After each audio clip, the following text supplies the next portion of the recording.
All right. So once you're connected, it's going to be role selection. This used to be where you select whether or not you're going to be a medic, an engineer, a machine gunner, or rifleman, or whatever. This is now all rolled into the actual interface in game. The only thing that's going to be different is group leader or rebel. It doesn't really matter, because if you're playing solo, you'll be the group leader. And if you're playing with friends, it could be that any one of you is elected leader while the group leader is AFK or whatever. So it's pretty superfluous which one you take. I'll just grab the rifleman. So right off the bat, once you get in, select your role. You'll see that you're automatically going to be the new commander if you're playing solo. I'm going to hit change role right here. These are some of the fun things you get to do as a player. Change role is what you're going to do. I like to play medic. You can scroll through these and get an idea of what does what, but I'm going to play medic because I get to use full health kit, which is handy dandy. We're not using ace medical right now because solo play and play that requires or uses the bots.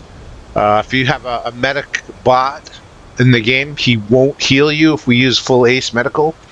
So right now we use no ace medical, which is kind of sad, but at the same point in time, it's also pretty good for single player stuff or lower player count. If we get to events, we can always turn full ace on, and that's even better. Push to talk is also on right now, so if you need to get a hold of somebody and you're not using our Discord, then you can just push to talk. Commander has a bunch of stuff. This is the big one under Commander. Persistent save. Run around. This is if we got a lot of dead bodies on the map. Run a garbage clean to help the server run cleaner, faster. Persistent save is pretty much the only thing you really need. Later on we'll get to these things here, but that's just going to be me. If you're playing as Commander and you don't want to see all of this top stuff, you can just boop, hide top bar. Now it shows you your thing, and if you waypoint, where are we? I'll put a waypoint on that roadblock. And now I know the roadblock is blue, blue, blue. The roadblock is west. Alright, so down there somewhere. Important things you need to know. This is our garage. I've already gone out once or twice, and as you can see, I have found a roadblock. I basically went down here with a bunch of dudes, found the gas station, found the little village. There's hardly any buildings down here. You can see them here and here. Couple patrols running down the main road. So I spotted that roadblock, rough location. Yeah. So while I was out, I collected some vehicles. So here's the Land Cruiser I had. These are a couple of mutts I picked up. Land Cruiser will help us show that you can paint stuff. I think we can paint the mutts too, can't we? Oh, no painting on the mutt. So there's a couple of things we can do with that. There is no UN. Or is there? Yeah, I guess there might be. The other thing you want to do is this is where you buy vehicles. If you come back from a mission and people are hurt, you can restore nearby units, which will bring everybody back up to full health. And this is if you want to move the box around. I've just left it there because it's beside the road, easy to do stuff. The tent rests for 8 hours, so if it's dark and you want to play in the light time, clear nearby forest. I have not done that, so we've got full canopy. It'll clear it like 75 meter radius. Fog, rain, blah blah blah. Here's where they used to have save game stuff under game options. It's been moved. Map info. You can click anywhere on any of these items on the map, and you'll get stuff. You don't have to worry about load info. This is your arsenal. Same as the lib arsenal we would all use with Shep. It's also the one chance you actually get to see yourself in third person, because we have third person off. Load save. I've got 2 right now saved. Medic and a rifleman. There's all sorts of fun stuff in there. When you get back with a car full of loot, I'm gonna get this out right now. Get the Land Cruiser out. Boop. That was a space bar, by the way, to place it. Okay. 2 things. So that was the arsenal. But if you look at the box where you got the vehicles out of, there's a vehicle arsenal. So you can click on the vehicle arsenal and load it up with goodies, which I will do right now.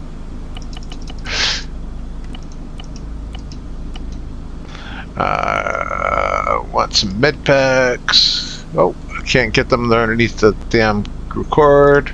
Put some of these in. Get a firing device, defusal kit, some spray paint, some water, although we're using bolt action. So anyways, just to show you that you put shit in the vehicle with the vehicle arsenal. And there's 2 different ways. If you go Y and put the vehicle in garage, by looking at it, it'll transfer all of the inventory in the vehicle into the arsenal. So when you come back from missions, when you go to missions, you'll be able to take the enemy's equipment, which will be better than our stupid bolt action, and put it into the vehicle. And when you get back from the mission, the vehicle will be full of loot and goodies. So you can either put the vehicle into the garage, or you can park the vehicle near to this and go transfer vehicle cargo, the cargo from there, into this ammo box. So that's a quick end of that. Oh yes, press U to create a fire team. I'm gonna call this Recon. Yabba dabba doo. I can mark it private so that when other players join the server, these players, they can't join the group, but I'm gonna leave it open so that way anybody can join. This is the flag. We can move it, but I like it in this nice open spot. We can have unit recruitment, so I can recruit. Right now, these are the only ones we have because of our constraint on weapons. I'll hire a medic, anti-tank dude, and a regular old militiaman. So that's that. And if I'm the head dude, I can do here. Because I'm commander, I can request these guys. So there's that. So on the bar down below, oh, I need a radio. On the bar down below, you can see that we have F2, F3, F4. You could select them all. I've rebound my command keys, but the top row of your command, your number bar, 1, 2, 3, 4, 5, 6, 7, 8, 9, commands your F numbers. So I'm going to use 9 and assign them to the red team. I'm going to use ace and join red team. I could set 4 on green team, and now when I give shift F1 orders, that's the red team. They'll move over here. These guys only have pistols. Oh my god.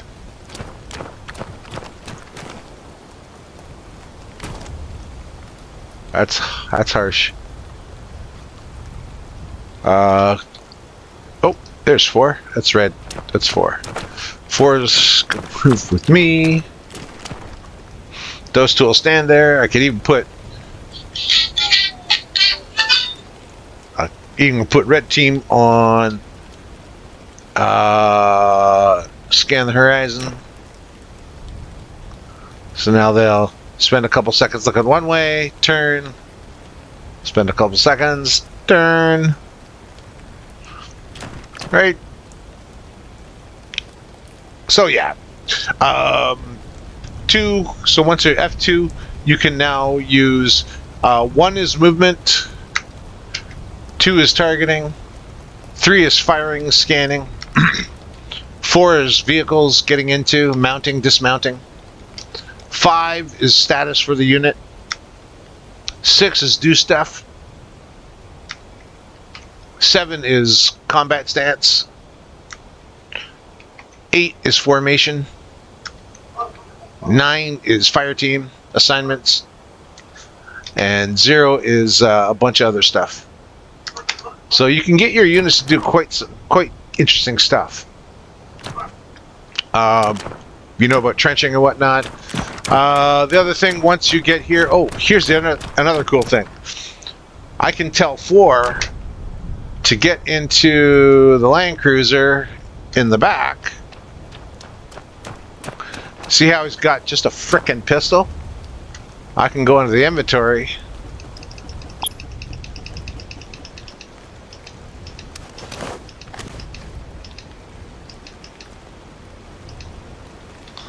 And I can tell 4 to 6, show me your inventory. So this is number 4. Now he's got some stuff here already, so I'm not going to mess with that. I'll give him a weapon, binoculars, right? Give him a stupid bullet necklace. Oh, he's got canteens. Oh, that's stuff I put in. What vest has he got? VC Rifleman's vest. Okay, so he's got some stuff there. Oh, this has weapon. This has ammo in it. That for weapons. Weapons and ammo. We can go in here. Oh, back to the crate. Yeah. Give him a boonie. Now when he jumps out,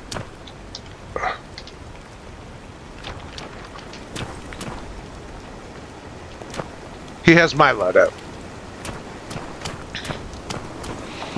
The big important thing is this guy here. This guy here is Petros. Petros is our main objective to keep alive. So some of the things you want to do intuitively is to put out protection for him. But sometimes it's not too intuitive.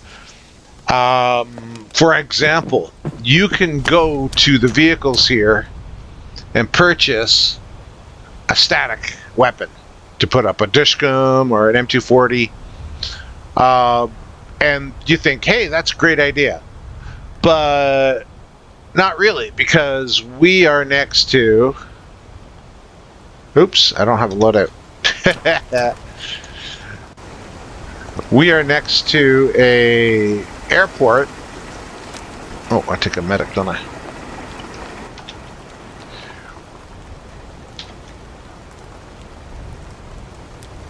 We're next to an airport, distance maybe a kilometer and a bit.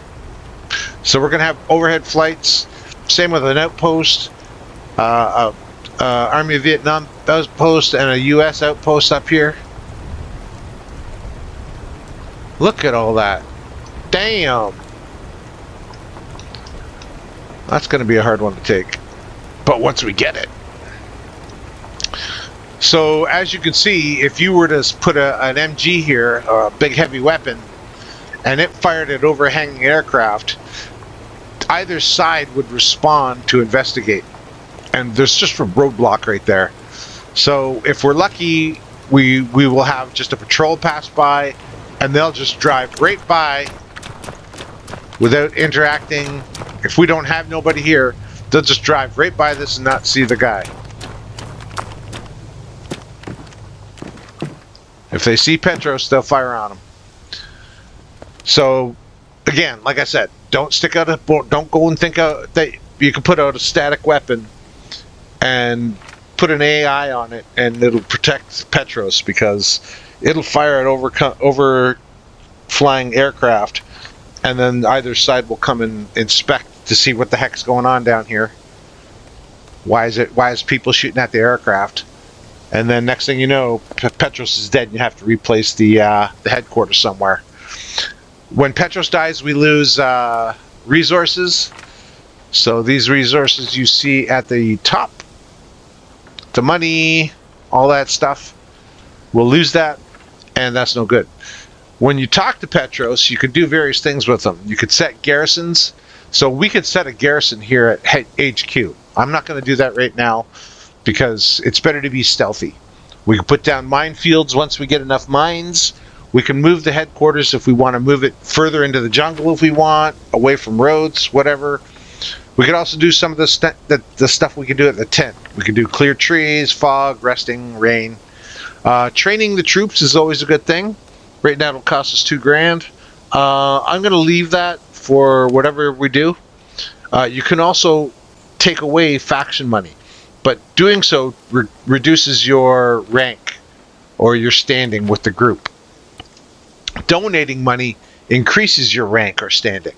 So if I've got $1,162 and I donate those bucks, eventually my rank will go up from private to corporal, etc., etc. What else? Oh, Petros. Petros is also where the commander can get missions.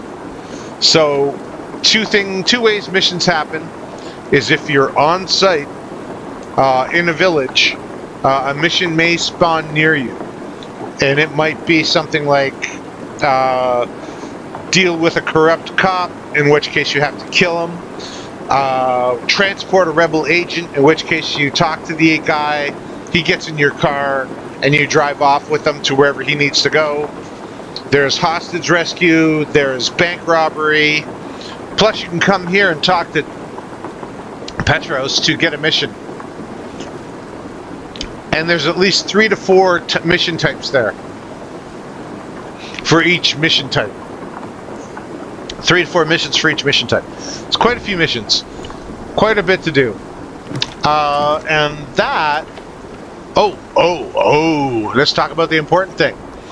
Strategy and tactics. You'll get some features over here of Antistasi. I would seriously check out the basics up here under the map. But some of the basic stuff. Okay. Airfields. Airfields are big. If you see an airfield, we will eventually have to conquer that airfield. The villages are these. These are villages. Soft targets, mostly police, small garrisons, maybe 6 dudes. You will see roadblocks. They'll be portable or with sandbag bunkers. It's a mix, hit and miss mix. Usually 5 soldiers, 6 soldiers. What's next? Seaports, economic resource, will give us will give us money. Not private money, faction money. Oops. So seaports, radios, radio towers project propaganda to the surrounding villages, keeping them on your side. So with that radio tower up, it'll provide propaganda for them and approval and whatever. So when you go to the map outside, and you go map info, we can click on this place.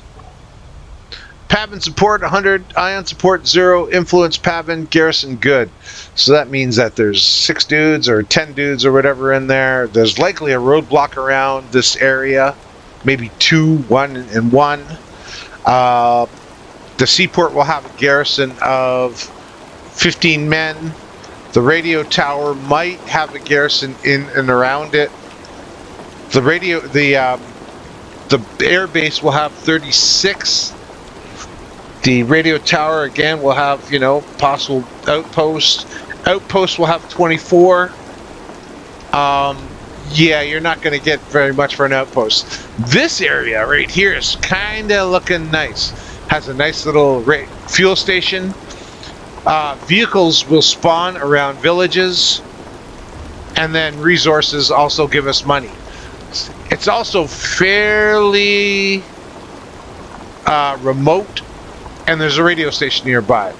If you take out radio stations, and I'll show you how to do those with, there's a bunch of different ways. You can actually attack them, you can blow them up with charges, suicide drones, suicide trucks. There's a bunch of different ways to take out radio stations. They impact the bad guys calling for reinforcements, affect the enemy comms. They also affect propaganda and approval ratings. So that's a good thing. If you take out the radio station before you hit the outpost, probably a smart thing. Villages will likely get light responses, maybe a helicopter squad dispatched to your location. Outposts might get 2. Yeah, and airfields, so they can be really crazy when they want an airfield back. So, as a matter of strategy, we might want to take out the roadblocks, free up all of the roads around us in a radius, so we can travel to the various locations. Keep Petros alive. If we want to move to like a different location to be secure off the road, that's a possibility as well. And thanks for taking about 20 some odd minutes of your life to listen to me yap. All right.